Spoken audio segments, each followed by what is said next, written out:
I just wanted to say, this is not just for empaths, because everyone gets affected by other people's energy, you know, just to different degrees.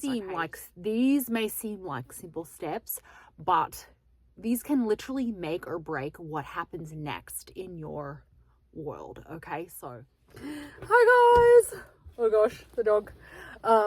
So I'm so happy to be back, but I'm gonna be speaking in my American accent. I'm not quite doing it yet, but I'm practicing it because I'm actually doing some voiceovers and I have to use my full flat American accent. So I'm going to be trying to speak that way in this video.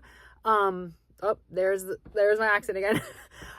So anyway, this video is about empaths and reactions and being very sensitive to emotions of other people. And I think we all in one way or another are very sensitive to other people's energies, especially if we are close with someone or creating a new experience with them, right? We can come up against this in many different scenarios, right? Where we're reacting to someone, we're taking in their energy, right? We're very aware of other people's energies in this in lots of different scenarios. So anyway, sorry. So yeah, that's what we're talking about today. And this actually comes up because I had a situation where I was fully almost going to react in a very negative way to something that was happening to me. And so this is kind of to reset and to regroup and to allow you to take all your power / energy back, right? I'm going to use, I think power and energy are kind of similar, right? So it's really about, and I sort of use them interchangeably, right? But it's really about, you know, grounding yourself and taking your, almost embodying your energy again, right? So you can have the strength to be acting versus reacting, right? And this is a really powerful thing to learn when you're manifesting, creating your own world. I actually like the word, not manifesting.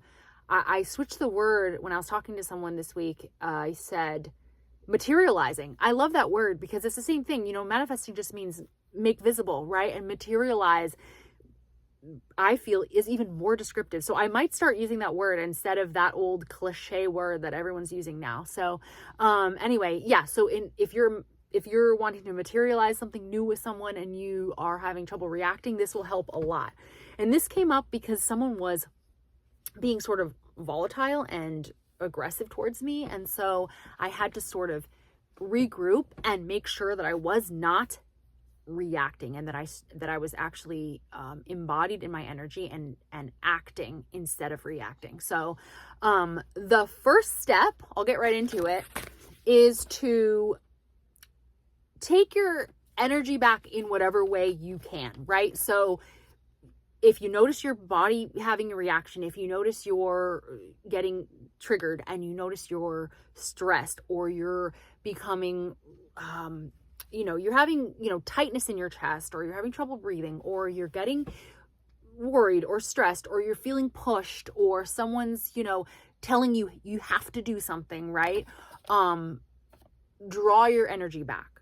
As soon as you feel all of that stress, if someone tells you no about something, or if your SP says something weird, or someone's telling you something nasty, or anything like that, it's really important to catch yourself in that moment when you start feeling bad or triggered or, internally tight, right? A lot of you get what I'm saying by internally tight, but we're all kind of affected by other people at times, right? So this is a way to sort of regroup and embody your energy. So take back your energy in whatever way you can, right? Remind yourself that you're the operant power, take a walk, take some deep breaths, do some breath work. I've talked about the counting breaths, 3, 4 counts in, 1 count holding, and 5 or 6 counts out. That's really effective. Or stretching, doing some like quick yoga moves, anything you can do to sort of reset and come back to yourself, right? It's about returning to self, right? Because you are the center of everything. You are the you know, we've talked about this. You're the I am, right? So you got to get back to yourself. And if you're diluting your energy, which is what was happening to me recently when I was getting, you know, this sort of aggressive, pushy person, you know, seemingly coming for me, right? I was feeling, you know, kind of outside of myself and disturbed, right? So you really have to be, you know, collecting all of your energy back and, you know, becoming powerful again. So you can remind yourself that you're the operant power. You can take a walk, you can do some stretches, whatever you need to do. That's step 1. Okay. Step 2 of this process is be rational. Start asking questions that are just easy, rational questions, because sometimes we aren't being rational in these situations. We're just reacting, right?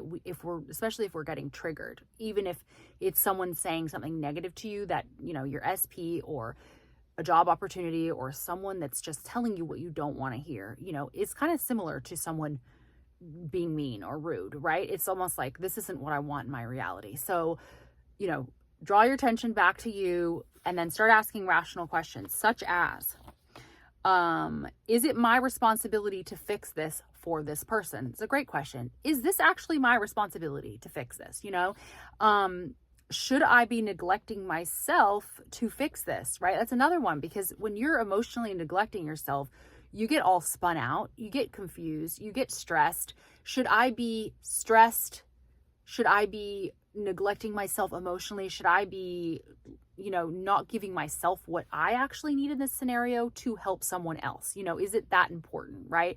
And if it's not a life or death scenario, it's probably not that important. So you can draw the importance out of it and not get so wrapped up into it, right? So that's what I always do. Next, you know, the second step is just be rational. Start asking yourself actual rational questions, because sometimes we're not rational in these situations. We can get triggered and kind of flipped up on our heads and not like remembering who we are and that we're the operant power, and that this is a, you know, an easy situation once we go into our inner world, right? And we're not so messed up with the physical reality. We're not so fussed by what's happening around us, right? So then the third thing is just to play out the worst case scenario. And this has been so helpful for me. And this is something actually my mom taught me. And my mom's really good with all this kind of stuff too. She has some great advice. So she just, you know, tells me, well, your fears are already running, right? Because your mind's kind of running already. So it's good to just go to the worst possible situation. Okay, so let's say this person is acting rude, mean, abusive, volatile, and comes to my house. The worst case scenario is I have to call the police, because no one can actually come in, or, you know, it's like sometimes you have to take it there to ease your mind. And this has been so helpful, because it's almost like the mind is already going there, and it just helps to quell the fears by saying, okay, if this actually happens, what will be the outcome of that? And what's the literal worst thing that can happen out of this weird situation that I find myself that's triggering me, right? And this could be SP related too. Like, this could have to do with someone getting married that you don't like getting married. Like let's say your SP is getting married, and you need to play out the worst case scenario is, all right, fine, they go through with it, and then, you know, I can still, but you got to remember, as long as you keep doing your inner work, it doesn't matter what happens, right? It's like, that's the crux of this whole thing, right? As long as you are doing inner work, and I'm not talking about abuse here, okay? I need to make a disclaimer. We're not talking about someone who's like physically hurting you. Then I recommend getting to a safe place and then doing all of these steps, right? You don't want to stay in a mentally very abusive, physically abusive environment. Don't do that, right? That's not what we're doing here. It's the last step after you go to the worst case scenario is you just literally state new beliefs, right? You know, your old ones are, okay, I'm triggered by this, by someone being pushy, you know, and you can state new ones like, I'm no longer triggered by these things. I collect myself. My energy is strong. I remember I'm the operant power. I'm not affected by the 3D. I have my power. When someone's yelling at me or aggressing on me, I can always take a step back. I'm always able to find my center and find the ability to act versus react, and remembering the difference, and not just going around in a reactive state, right? Especially when you're triggered. The hardest thing to do in my mind in these scenarios is to, when you're triggered, not react, right? Because and instead come from a place of acting, not reacting, right? Because the difference between acting and reacting is quite significant, right?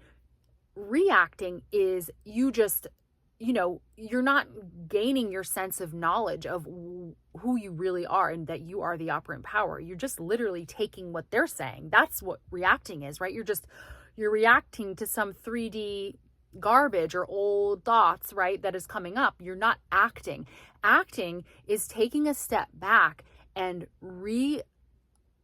reaffirming your position as the operant power, and then acting from a powerful place, right? You want to limit your reactions, because that'll just create more fuss, right? It's just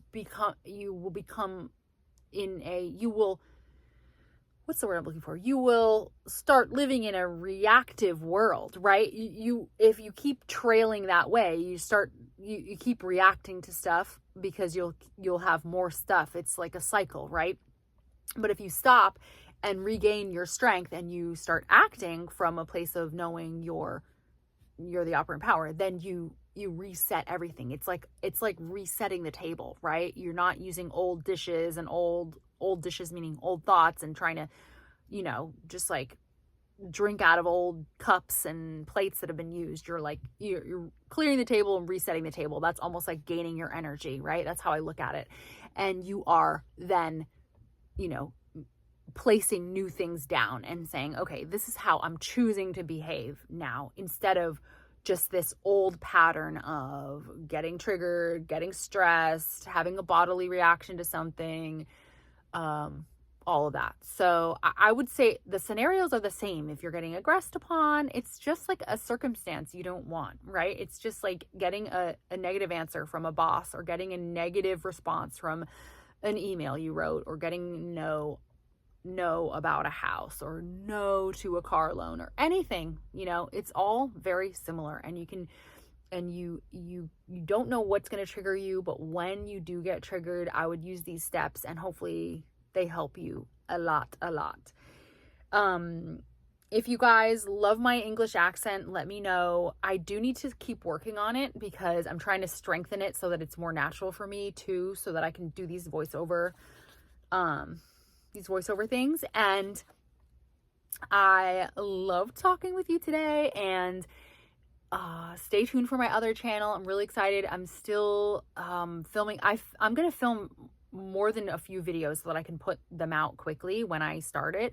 And just, it's all about health and wellness and brain health. And I didn't want to combine the channels. I felt like, I don't know, actually, maybe you can answer that. Would you want that information here? I'm pretty sure I'm going to have a different channel for it, but I feel like a lot of you would be interested in that anyway. Anyway, let me know. If you love this video, thumbs it up. And if you love Neville and changing your life and transformation and my unique perspective, stick around. I'd love to have you guys. Bye, guys. Okay, you guys, I had one more thing to say. I didn't want to leave you hanging, but those affirmation types that I wanted to make you guys before bed are taking a really long time. Like, I don't know how long it's going to take, and I need to hire someone to do it now, because it's too much technology for me. It's not my forte. So it's just going to be a while longer. I didn't want to leave you hanging, because I did say I was going to do that. I didn't give you a date, but I wanted to get it done like yesterday, but it's taking too long. So anyway, it's just going to be a little while longer. I'm going to have to get someone who knows how to do what exactly I want to do with them. Okay, so I love you guys. I'll see you next time.